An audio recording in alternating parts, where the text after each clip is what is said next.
Hello everyone, I'm Olivér Kovács, a Hungarian composer. In this video I'll discuss how to go beyond simple diatonic triads and create more interesting chord progressions. Here are 4 techniques to enhance your chord progressions. A secondary dominant chord is a dominant chord of a note which is not the tonic in a scale. This means we take a note from the scale that isn't the tonic, find its perfect fifth, and build a chord as if that note were the tonic.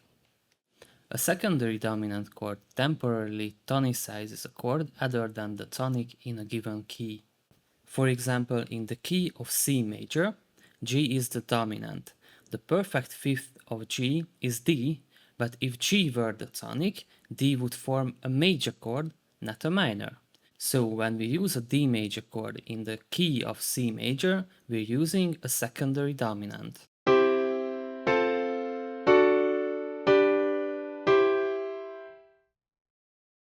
Let's remain in the key of C major. A secondary leading tone is a diminished triad, half diminished 7th chord, or a diminished 7th chord built on a note that is a half step below a diatonic note in the key. It is called a leading tone because it's a half step below a diatonic note to which it resolves. This chord tonicizes a note that is not the tonic of the main key. For example, between the note F and G is a major second. A diminished chord built on F sharp is a secondary leading tone.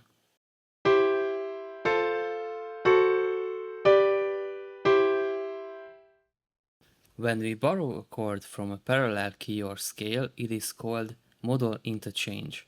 Parallel means that the scale or key starts on the same note, but it is a different key or scale.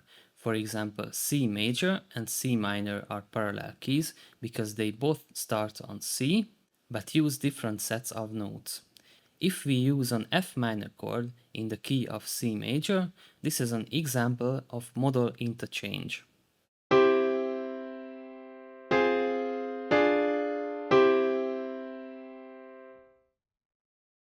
A mediant note is a third away from the root. There are 2 types of mediants, the mediant and the submediant. The mediant is the third note of the scale, while the submediant is the 6th. When a chord built on a mediant or submediant contains chromatic notes, it is called a chromatic mediant. For example, in C major key, chromatic mediants are as follows in the diagram.